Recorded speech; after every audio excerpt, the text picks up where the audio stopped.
이런 미친 신발은 처음 봤습니다. 안녕하세요. 신발을 좋아하고 신발을 소개하고 신발을 리뷰하는 러닝큐입니다.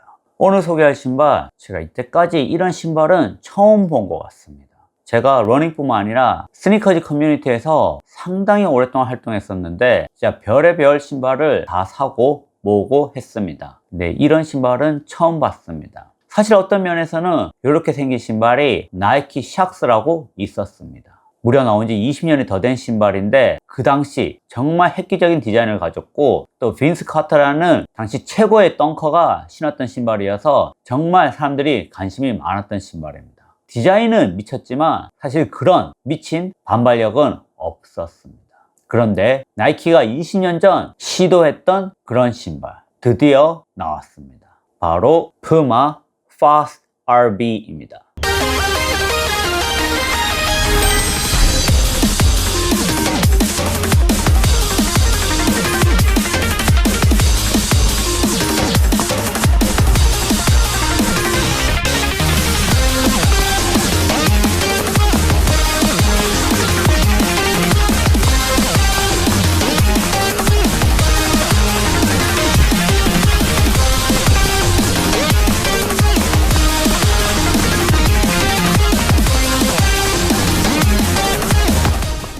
디스클레이머입니다. 이 신발은 푸마 코리아에서 제공했습니다. 하지만 리뷰는 100% 제 견해입니다. 어떤 첨부, 요청, 금전적인 지원 없었습니다. 자, 그럼 이 신발 어떤 신발인지 함께 알아보겠습니다. 사이즈입니다. 사이즈는 칼발이면 정 사이즈, 칼발 아니면 반업 추천합니다. 이 신발 볼륨감이 엄청 있고 넓어 보이지만 어퍼 자체는 푸마답게 타이트하게 나왔습니다. 그래서 1번 푸마 신는 신발 정 사이즈로 가시면 되는데 1번 푸마 신발을 반업 하신다면 이 신발도 반업 하시면 됩니다. 발볼이 발등 전혀 넉넉하게 나오지 않은 신발입니다. 저 같은 칼발에게 딱 어울리는 신발입니다.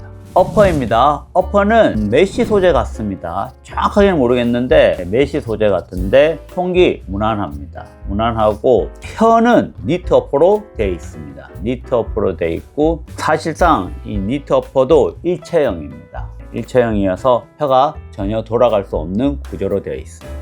신고 벗기 편하라고 이렇게 고리가 있고 힐 쪽에도 고리가 있습니다. 니트 어퍼다 보니 혀에 패딩은 전혀 없지만 그렇다고 딱히 압박감이 있지는 않았습니다. 힐컵은 그냥 아무것도 없습니다. 너무 잡아주는 느낌이 적었습니다. 물론 잡아주는 느낌이 적어도 이렇게 쓸리는 감은 없었습니다. 그래서 약간 곡선으로 되어 있었기 때문에 쓸리는 건 없었고 다만 잡아주는 느낌은 없었습니다. 그렇다고 해서 이 신발의 안정감 나쁘지는 않습니다. 딱 보면은 안정감 정말 나빠 보입니다. 그냥 아킬레스 다 끊어 먹을 것처럼 생겼습니다. 하지만 실제 신어보면 아킬레스 전혀 무리 가지 않았습니다. 안정감이 상당히 좋았는데 그 부분은 또 후반부에서 알려드리겠습니다. 아무튼 전반적인 어퍼 칼발용이었고 타이트했습니다. 끈은 러너스 루프하기 조금 무리할 정도로 좀 짧았던 것 같습니다. 그래서 이 힐 카운터 요거 잡아주는 느낌만 조금만 더 나왔으면 어땠을까 합니다. 미솔입니다. 미솔 미쳤습니다. 이런 미친 미드솔은 처음 봤습니다. 힐이 무려 60이 넘습니다. 힐 드롭이 8mm였는지 12mm였는지 정확히 기억나지 않는데 무시무시합니다. 이렇게 높은 거는 처음 봤습니다. 진짜 여자 힐, 하이 힐처럼 높습니다. 이 모든 폼이 나이트로 엘리트 폼이 들어가 있습니다. 그렇는데 밀도가 단단한 것 같습니다. 안정감을 잡아주기 위해서 앞쪽은 플레이트가 3장이 들어갔습니다. 3개 다 카본 플레이트는 아닌 것 같은데 가장 위에는 카본 플레이트가 맞고요. 두 번째랑 제일 아래는 나일론 플레이트로 알고 있습니다. 이 사이에 샌드위치형으로 mid솔이 요렇게 세 부분으로 나눠져 있습니다.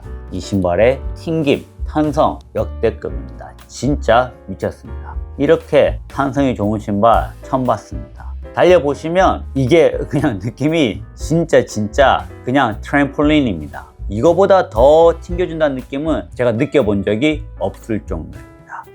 그래서 조금 페이스를 올리면은 생각보다 빠르지 않은 것 같은데 페이스가 상당히 올라갑니다. 물론 이 신발의 무게 때문에 또한 그 페이스를 유지하는 게 어렵기는 합니다. 이 신발을 봤을 때 쿠션감과 탄성감을 따진다면 드래곤볼이 생각났습니다. 예전에 퍼펙트 셀이랑 싸울 때 트랭크스가 파워에 완전 몰빵해서 만든 몸이 있습니다. 그래서 파워는 강하지만 전혀 셀을 맞추지 못했던 그 장면이 있는데 딱 그 느낌입니다. 이 신발의 쿠션감과 탄성력은 역대 최고입니다. 하지만 무게 때문에 그 모든 쿠션과 탄성감을 온전히 누리지는 못합니다. 그래도 진짜 이 신발의 이런 쿠션감은 어떤 신발에서도 전혀 볼 수 없는 독특한 유니크한 느낌입니다. 아웃솔입니다. 아웃솔은 푸마답게 최고입니다. 요즘 카보나 30만원 다 넘어가는데 아웃솔 너무 안 집어넣습니다. 역시 푸마는 이 아웃솔 양이나 그립력 최강입니다. 전혀 걱정할 거 없습니다. 이 신발의 무겁습니다. 바로 제 사이즈 기준 292g입니다.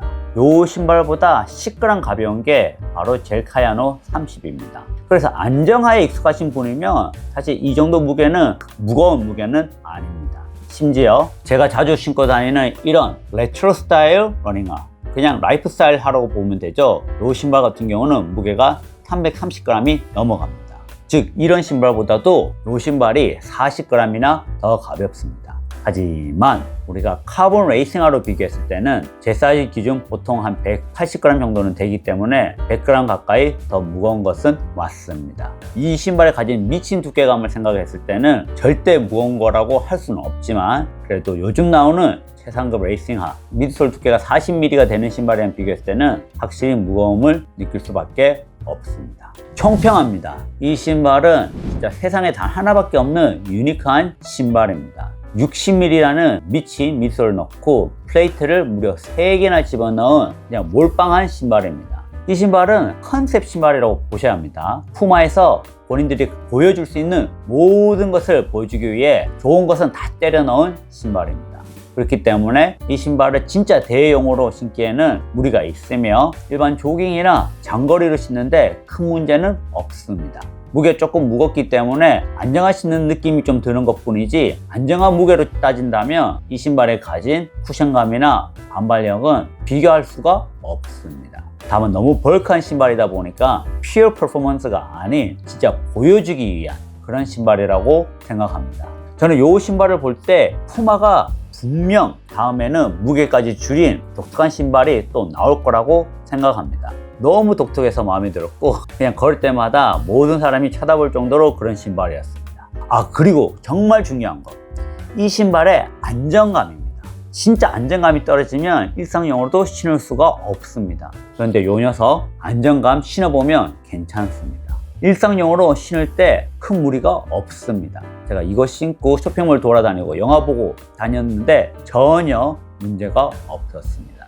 그래서 워킹용으로도 추천한다고까지는 할 수는 없지만 워킹용으로 신었을 때 2시간, 3시간 신었을 때 아킬레스나 발목에 무리가 가는 점은 없었습니다. 느린 페이스에서도 당연히 안정감에는 걱정이 없었고 다만 이 코너를 돌 때는 무조건 조심해야 됩니다. 확실히 높이가 높은 만큼 코너링에는 약한 점을 가지고 있습니다. 저는 이 신발 일상용으로 너무 잘 신고 있으며 요즘 제 최애 일상화입니다. 가격은 무려 50만 원입니다. 진짜 신발에 미친 저 같은 사람이면 구매할 요소가 있지만 진짜 신발 거미, 신발 진해가 아니시라면 이 신발은 추천하지 않고 요거 살 돈으로 푸마 매그맥스 그리고 디베이 나이트로 엘리트 3 구매하시기를 추천합니다. 확실히 저거 신발 살 돈이면 요 두 신발 사는 게 훨씬 더 낫습니다. 그래도 신발 궁금한 거는 못 찾는 분들, 그런 분들에게는 이 신발 한번 신어보시기 바랍니다. 진짜 이러한 신발은 처음 본 것 같습니다. 무게만 줄인다면 정말 좋을 것 같으며 여러모로 이 신발 정말 재밌게 잘 신고 있습니다. 여러분은 선택권이 있다면 이 신발을 구매하시겠어요? 아니면 요거 두 개를 구매하실 건가요? 댓글 알려주시기 바랍니다. 자, 그럼 오늘 영상은 여기까지입니다. 그럼 다음 시간에 뵙겠습니다. 이야, 진짜 안정감은 생각보다 잘 잡아서 마음에 들어. 안정감 못 잡았으면 진짜 욕만 하려고 그랬는데.